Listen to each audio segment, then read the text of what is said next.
quando eu vou recomendar terapia farmacológica para pacientes com hipertrigliceridemia que não são diabéticos? Depende, né? Se você for ler pela diretriz, a diretriz de cardiologia bota esse ponto de corte do 500, né? Acima de 500 você poderia indicar outras sociedades, como a gente já disse, bota 880, as sociedades botam 1000. A gente tem que pensar assim, se é dosado em jejum, o paciente está com 500 e pouco, a lipemia pós-prandial, quando você se alimenta e ali vai ter alguma quantidade de gordura, essa absorção é um pouco mais tardia, 4, 6 horas, a resposta no sangue, né, no plasma, para você ver alguma coisa, porque vai vir via linfática. Então, assim, se está em jejum 500 e pouco, 6 horas depois de uma refeição, pode passar de 1000, pode chegar num ponto onde você teria um risco de pancreatite, né? Se você não tem histórico nenhum de pancreatite, nunca teve quadro nenhum, não tem doença de via biliar, não tem outros fatores de risco, então acho que isso tem que ser levado em consideração também. Se você for pegar a resposta de prova, limpa ali, você acima de 500 para não diabético, na diretriz de cardiologia está colocada, né? Aí vai ter um ponto ali para você começar um tratamento. Lembrar que isso tem que ser repetido, ver que realmente é aquilo. Você tem que ter tentado outras coisas para ver que ele continua naquele nível, né? Tentado dieta, tentado atividade física e corrigido causas secundárias. O paciente, sei lá, tem diabetes, está com diabetes compensado. Você compensa o diabetes, ele continua acima de 500. Compensei o diabetes, ele já caiu. Lembrar que a insulina, né? Ela é um dos principais ativadores da lipase lipoproteica, que é a enzima que reduz o nível de triglicerídeo, né, que joga ele para a questão de armazenamento, né, nos tecidos, né, adiposo principalmente. Então, se você tem um efeito, a insulina está funcionando direitinho, está tudo certinho, teoricamente esse triglicerídeo vai cair. Então, você tem que ter tratado isso para poder considerar que ele realmente tem uma hipertrigliceridemia persistente. Então, eu acho que o limite mais aceito diante dessa controvérsia seria o de 500, mas claro, individualizando, né? Mas ficaria 500 para o pessoal que está acompanhando. Nem todo paciente chega para mim, tá ali, sei lá, 600 triglicerídeos. Eu sei que aquele paciente ali, né, dificilmente vai fazer uma pancreatite, e se é um paciente que eu vejo que está motivado, já está iniciando ali, já chegou para mim, já falando, não, já iniciei atividade física, já me matriculei na academia. É um paciente que dá para você esperar, você não obrigar, meu Deus, não, tenho que fazer agora um fibrato de cara.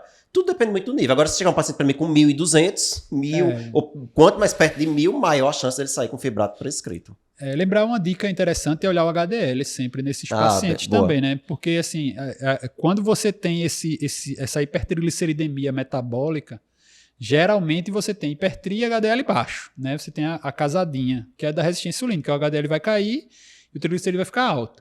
Se você pega um paciente com triglicerídeo 600, 700, o HDL 60, então aí já chama um pouco a atenção. Talvez ele tenha alguma coisa de hipertriglicemia primária mesmo, porque não tem uma condição assim metabólica associada tão evidente, né? E aí talvez já vale mais a pena você já iniciar mais precocemente o tratamento outro ponto que você Ou pode então bebeu todas no dia anterior. Tem isso também. Mas aí nunca dose triglicerídeo na segunda-feira, né? Tem a história tem que pular aí. Quarta-feira é um bom dia ali, né? Certo.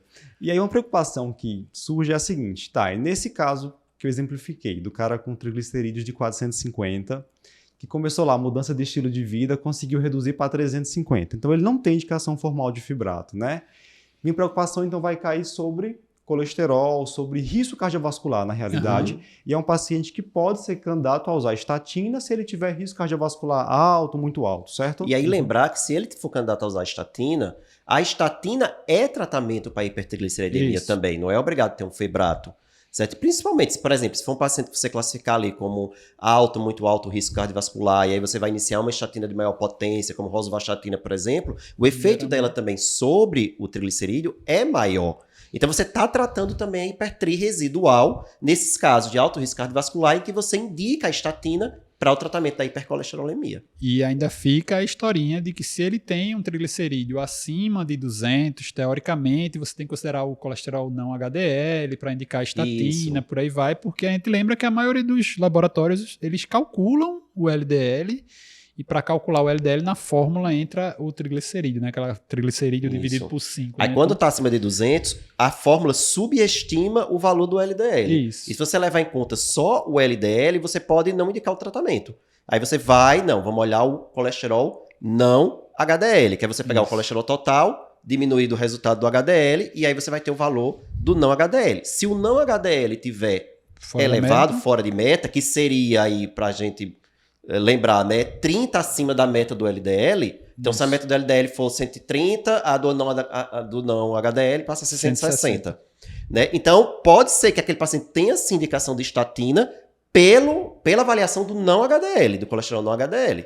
Certo? E aí a estatina vai ajudar a tratar a hipertrígliceridemia que esse paciente tem. Bem, espero que você tenha gostado desse formato de vídeo mais curtinho.